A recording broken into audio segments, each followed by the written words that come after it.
통과 물리를 하기 위해서 지난 강의를 다 모아서 제가 총정리해 드리겠습니다. 이 영상이 끝난 뒤에 이제 또 화학도 바로 올리도록 할게요. 자, 우리가 이제 통과를 공부할 때 이렇게 공부했어요. 통과의 물리에서 물리가 좀 어렵긴 해요. 어렵긴 한데 중등 물리하고 거의 비슷합니다. 예, 통과 물리에서 가장 중요한 건 운동 법칙에 대해서 알고 있었느냐 이 얘기거든요. 근데 여기서 이제 파생되어 나오는 게 이제 뭐냐면 중력, 가장 중요한 건 중력이고요. 통과에서 다루는 건. 그 다음에 중력에서 이제 수평 방향에서 공을 물체를 던졌을 때 어떤 움직임이 있느냐 였거든요. 근데 이거를 먼저 공부하기 전에 우리는 두 가지를 알아야 돼요. 등속 운동과 등가속 운동을 알아야 됩니다. 등속 운동과 등가속도 운동을 알아야 돼요. 또 그럼 등속 운동과 등가속도 운동을 하기 위해서는 뭘 알아야 되느냐? 속도와 속력에 대해서 알아야 되고요. 속력과 속도를 알려면 당연히 이제 이동거리 그리고 변위에 대해서 알아야 됩니다. 자, 저희는 수업을 다 했지만 수업을 못 들은 친구들 혹은 다시 들어볼 친구들을 위해서 말씀드리면 여기가 이제 중학교 범위거든요. 중학교에서 해서 올라오면 고등학교로 간다 이런 거거든요. 사실 다 여기도 다 중학교 범위긴 해요. 대신 이제 우리가 중학교에서 이 모습을 다 하고 와야 되는데 했다 하더라도 잊어버릴 가능성이 높기 때문에 제가 차근차근 다시 한번 핵심만 써머리 해 드리겠습니다. 저는 이렇게 생각해요. 용어 정리를 할 때 속력이 있고요. 그 다음에 속도가 있습니다. 요거를 다루는데 속력이라고 하는 거는 시간분해, 여러분들 거속시는 가장 기억하고 있어야 돼요. 거속시 거리는 속력 곱하기 시간. 근데 시간분해 이동거리 요게 속력이고요. 그 다음에 속도는 시간분해 변이죠. 변이는 뭐냐면 변화한 위치예요. 그래서 제가 이제 문제도 나왔지만 한 바퀴 트랙을 돌 때 10초 동안에 돕니다. 자, A에서 출발해서 다시 A로 와요. 10초 동안에. 이럴 때 이 트랙이 다 돌면 100m라고 얘기합시다. 100m. 그러면 이렇게 얘기할 수가 있는 거야. 이동 거리는 10초 동안에 이동 거리는 얼마예요? 100m가 되는 거고. 100m. 그 다음에 변이는 얼마냐? 변이는 50m가 되는 거죠. 맞습니까? 이게 아닙니다. 변이는요, 한 바퀴 돌고 왔기 때문에 그냥 0이에요. 이런 거 반 같다고 생각하면 안 돼. 오케이? 근데 여기다가 이것만 외우면 안 되고요. 여기다 이제 상황을 좀 부여해 볼게요. 자, 만약에 5초 동안에 갔다 오면 어떻게 할 거냐 이거죠. 5초 동안에. 그럼 5초 동안에 갔을 때, 자, 여기서 이제 반지름이 있어야 돼요. 반지름이 10m라고 합시다. 10m라고 하면 5초 동안에 변이가 얼마냐라고 물어보잖아요. 그럼 10초 동안에 한 바퀴 돌았으니까 5초 동안에는 반 바퀴만 있겠죠? 반 바퀴니까 지름의 2배니까 변이는 20m고요. 이렇게 해도 틀립니다. 어느 쪽으로? 오른쪽이 동쪽이면 왼쪽이 서쪽이니까 서쪽으로 20m입니다. 라고 얘기해 주는 게 정확한 표현이에요. 됐죠, 여러분들? 예, 문제를 많이 풀고 외우고 하면 좋은데 문제를 많이 틀리더라도 이런 개념은 잊지 말아야 돼요. 다시 이동거리는 정말로 총 이동한 거리고요. 변이는 처음 시작점과 마지막점, 그러니까 처음과 마지막만 보면 돼. 이렇게 처음과 마지막만 보면 된다. 그렇게 하시면 되겠고요. 자, 이제 등속 운동을 좀 해볼게요. 등속. 저는 늘 얘기하지만 등속 이렇게 얘기할 때 등속도 운동 할 때 무조건 한자어지만 같을 등자죠. 속력이 같다. 같을 등자죠. 속력이 같다. 그렇다면 그래프로서 한번 생각해 보세요. 등속 운동이면 어떻게 한다? 속력이 같다. 이것만 머릿속에 넣는 거야. 다시 한번 등속 운동이다. 뭐가 같다? 속력이 같다. 그러면 속력과 시간, X축은 무조건 시간 그래프예요. 시간 그래프에서 일정해지는 이런 그래프가 나올 것이다. 만약에 여기가 10m/s라고 한다면 자 보세요. 여기가 만약에 2초 동안에 진행됐다라고 했을 때 이 면적은 뭐냐라고 할 거 아니야. 그럼 V 곱하기 T가 뭐예요? S잖아요. 여기 이동거리입니다. 자, 이때 여러분들 조심하세요. 만약에 방향에 관계없이 한다면 이때는 속력을 쓰건 속력을 쓰건 속도를 쓰건 이동거리를 하건 변이를 하건 관계가 없습니다. 문제에서 직선상에서 움직인다고 한다면 한쪽 방향으로 가니까 뭐 돌고 다니는 거 아니잖아요. 그럼 관계가 없다. 그래서 이게 거리는 속력 곱하기 시간이다. 여러분들 수학 많이 했잖아요. 이렇게 거속시가 나오게 되는 거야. 지금 거속시를 뭐 하는 거야? 증명하는 거죠. 증명하는 거야. 그러면 만약에요. 자, 이렇게 그래프 바꿔봅니다. 이동거리에 해당하는 그래프가 나왔다. 이동거리에 해당하는 만약에 S가 이제 거리잖아요. 거리고 여기가 시간이야. 그러면 V는 뭐예요? T분의 S죠. V는 T분의 S. 꼭 기억하셔야 돼요. 시간분의 이동거리. 자, 이게 기울기잖아요. 기울기니까 이렇게 기울기 만들어 주시면 아, 이거 2초 동안에 어디까지? 20m를 갔어요. 20m를 갔어. 그럼 기울기 얼마야? 10m/s가 되겠다. 이때 기울기 바로 뭐니? 속력이 되겠죠. 이런 식으로 공부하시라는 얘기야. 이런 식으로. 오케이? 자, 한 번 더. 이제는 등가속도. 등가속도. 등가속도란 마찬가지입니다. 가속도 A가 일정하다. A가 일정하다. 그럼 가속도 A는 뭐냐? 가속도 A는요, 여러분들 델타 T분의 델타 V입니다. 델타는 이제 시간의 변화량이야. 우리말로 할게요. 시간 변화량 분의 얼마예요? 속력 혹은 속도 변화량이다. 이렇게 보시면 돼요. 시간의 변화량 분의 속력 혹은 속도 변화량. 그러면 조금 더 보시면 시간이 t겠죠. 네, t가 있으면 여기는 나중 속력 마이너스 처음 속력이야. 나중 속력 마이너스 처음 속력. 그래서 이 가속도가 있으면요, 이렇게 물체를 사진을 찍었을 때 같은 시간에 점점 빨라지는 이런 사진이 나옵니다. 물론 등가속도가 아니고 등속 운동이라면 항상 일정해지는 이런 시간이 사진이 나오겠죠. 그래서 이렇게 빨라지는 거 혹은 느려지는 것도 마찬가지예요. 느려지는데 일단은 가속도가 증가한다, 감소한다 그러지, 이거를 가지고 뭐 등가속도는 알겠어. 일반적으로. 근데 줄어들면 등감속도 있다 없다? 등감속도라는 말은 없다. 이렇게 좀 기억했으면 좋겠고요. 그러면 결론적으로 가속도는 뭐냐라고 하면 사실 우리가 너무 유명한 식이잖아요. F는 ma. 그러니까 물체의 질량이 동일할 때 가속도가 생겼다는 얘기는 힘이 있다는 얘기예요. 그럼 만약에 등속 운동이라는 거는 등속 운동에서는 가속도 A가 없잖아요. 그러니까 F도 없다는 얘기예요. 아, 그렇구나. 그러면 등속 운동을 했을 때는 힘은 없고요. 가속도 운동을 했을 때는 F가 일정해지겠죠. 예, 일정한 힘이 있다 이거. 왜?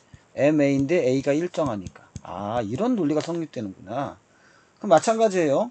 그래프를 그릴 때 시간과 가속도 그래프를 그리면 이 가속도가 일정해지겠죠. 만약에 10m/s의 제곱이라면 이렇게. 자, 마찬가지입니다. 이렇게도 얘기할 수 있습니다. 그럼 면적은 뭐냐 이렇게 물어보겠죠. 그러면 A는 T분의 V니까 A 곱하기 T는 뭐다? V다. 아, 이게 속력이구나. 그럼 시간이 변함에 따라서 어떻게 속력이 점점점 증가하는 이런 일이 벌어지겠죠. 점점점 증가한다. 오케이? 그럼 만약에 다시 또 한번 여기가 시간분의 자꾸 시간분의 속력의 그래프라면 이렇게 올라가겠죠. 왜냐면 이 기울기 T분의 V, 그렇죠? 이 T분의 V가 바로 가속도니까. 그래서 A는 T분의 V다. 델타 V입니다, 사실은. 자, 조금만 더 예를 들어볼게요. 만약에 여기가 2초다. 그럼 2초일 때 요만큼의 넓이야. 그러면 20이잖아요. 20m/s입니다. 마찬가지예요. 그래서 20m/s에서 2초면요. 기울기가 얼마야? 10이죠. 10m/s의 제곱이 나오죠. 자, 등가속도 그래프는 하나만 더 그려주면 되게 좋아요. 뭘 그려주냐면 이번에는 그래프란다. 죄송합니다. 그래프가 아니라 이번에는 계산을 한번 해주는 게 되게 좋아요. 그래프 한 번 더 그릴 겁니다. 좀 이따가. 그러면 이때 면적은 또 뭐냐 이렇게 물어볼 수 있겠죠. 거리는 속력 곱하기 시간이니까 이 면적이 바로 뭐가 되겠다? 거리가 되겠다. 근데 이번에는 거리가 어떻게 돼요? 지금 면적이 어떻게 돼? 반이잖아요. 그래서 2분의 1 이렇게 하면 됩니다. 2분의 1 v 곱하기 t 이렇게 해야 됩니다. 2분의 1 v 곱하기 t. 오케이? 자, 하나 더 가볼게요. 그런데 이제 여기서 조금 응용이 되면 제가 이제 수업 마지막 시간에 말씀드렸는데요. 이렇게 올라가는 그래프도 있어요. 속력과 시간의 그래프에서 여기 V0 짜자자자자자자 가서 여기 T 그리고 여기가 V0가 처음이야. 이게 나중 이렇게 한번 해봅시다. 그러면 이때 면적은 두 가지로 잴 수 있죠. 여기가 S1 여기가 S2 이렇게요. 그래서 S1은 그냥 있는 그대로 V0 곱하기 T가 되는 거고요. S2는 얼마예요? 2분의 1 해주시고요. 요 높이가 뭐야? V 나중 마이너스 V0 곱하기 시간 T 이렇게 하면 되죠. 오케이? 그러니까 요거 곱하기 여기니까 2분의 1. 그러면 자 전체 S는 뭐냐? 전체 S는 S1 더하기 S2가 되겠죠? 자 됩니다. 자 근데 자세히 보니까 또 재미난 게 발견돼요. 자 어떤 게 발견되냐면 여기를 자세히 봤어요. 여기를 자세히 봤더니 이거 델타 V 아니야? 델타 V는 델타 T 아니야? 그럼 A 아니야? 이렇게 얘기할 수 있죠. 오케이? 죄송합니다. 자 그럼 델타 V는 어떻게 되냐? A 곱하기 델타 T가 되는 거죠. 그러니까 결론적으로 여기 좀 어렵게 하지 마시고요. 여기가 AT예요. 그러면 S2는 어떻게 얘기할 수 있냐면 2분의 1 AT의 제곱이다. 이렇게 얘기할 수 있다는 거야. 아하, 그렇구나. 그렇다면 이러한 그래프, 즉 초기의 속도가 어느 정도 있는 그래프의 면적, 즉 이동거리는 어떻게 되냐면 V0t 더하기 2분의 1 AT의 제곱이라고 많이들 얘기하는데 이걸 여러분들이 스스로 증명할 수 있다면 당장은 문제 풀기가 어렵고 정답이 안 나온다 할지라도 앞으로 발전 가능성이 매우 높아집니다. 이거는 저를 믿으세요. 여러분들이 지금 이거를 저처럼 쓸 수만 있다면 너무 좋은 결과가 나올 거야. 오케이? 자, 그 다음에 또 하나. 자, 물체가 있습니다. 물체가 지구 중심 방향으로 떨어지죠. 이런 거를 이제 연직 방향이라고 얘기하고요. 이런 걸 우리가 중력이라고 얘기합니다. 근데 여러분도 알다시피 중력은요, 이렇게 떨어질 때 거리가 h가 있겠죠. 근데 그냥 떨어지는 게 아니라 중력 가속도를 받아요. 그러면 이 물체는 내려오면서 F는 ma인데 mg를 받습니다. 이때 g가 바로 뭐예요? 중력 가속도죠. 이때 중력 가속도는 이제 9.8 m/s 제곱이라고 하고 실제로 통합과학에서는 10m/s 제곱으로 많이 씁니다. 계산하기 귀찮으니까. 오케이? 그래서 중력 가속도를 받으니까 이때 힘이 존재한다는 거예요. 이때 힘이 중력이에요. 그래서 이때 중력이라고 하는 것을 여러분들이 오해하는 게 되게 많은데요. 굉장히 무거운 쇠구슬에 동그라미 치자. 그 다음에 깃털. 얘가 질량이 M, 라지 M이라고 해요. 질량 라지 M, 질량 스몰 M이라고 한다면 얘네들이 지구 바닥에 떨어졌을 때, 높은 데서 떨어졌을 때 중력은 얼마냐? 그러면은 쇠구슬이 갖고 있는 중력은 얼마냐라고 하면 라지 M 곱하기 G예요. 그 다음에 여기 깃털이 갖고 있는 중력은 얼마냐? 그러면 스몰 m 곱하기 G입니다. 근데 여기 자세히 보시면 어차피 중력 가속도가 같잖아요. 중력 가속도가 같으니까 쇠구슬의 중력이 다시 한번 쇠구슬의 중력이 깃털의 중력보다 크다? 가능하죠. 왜요? 질량이 크니까. 그런데 여러분들이 착각하시는 게 뭐냐면 이 동시에 떨어지거든요. 저항이 없을 경우에 동시에 떨어지는데 당연히 저항이 없는 이 경우라고 가정을 할게요. 동시에 떨어져야 되는데 이게 더 무거우니까 빨리 떨어질 것 같은 느낌이 매우 많이 들거든요. 이거는 어떤 착각이 있냐면 제가 여기서 확실하게 말씀드릴게요. 어차피 쇠구슬이 바닥까지 오려면 이동거리 S가 필요하죠. 그렇습니다. 이동거리 S가 필요해요. 그러면 가속도에서 이동거리 s는 2분의 1 at의 제곱으로 구한단 말이야. 이게 쇠구슬이 됐건 그 다음에 깃털이 됐건 2분의 1 at의 제곱으로 구하는데, 이때 a를 g로 고치면 중력 가속도는 서로 같잖아요. 오케이? 근데 이동거리가 서로 지금 같아요. 같으니까 시간도 같을 수밖에 없는 거야. 그래서 시간이 같은 거예요. 무겁다고 빨리 떨어지는 게 아닙니다, 여러분들. 아시겠어요? 그래서 중력하고요, 떨어지는 시간하고는 완전히 다른 겁니다. 이때는 질량에 영향을 받지 않는다.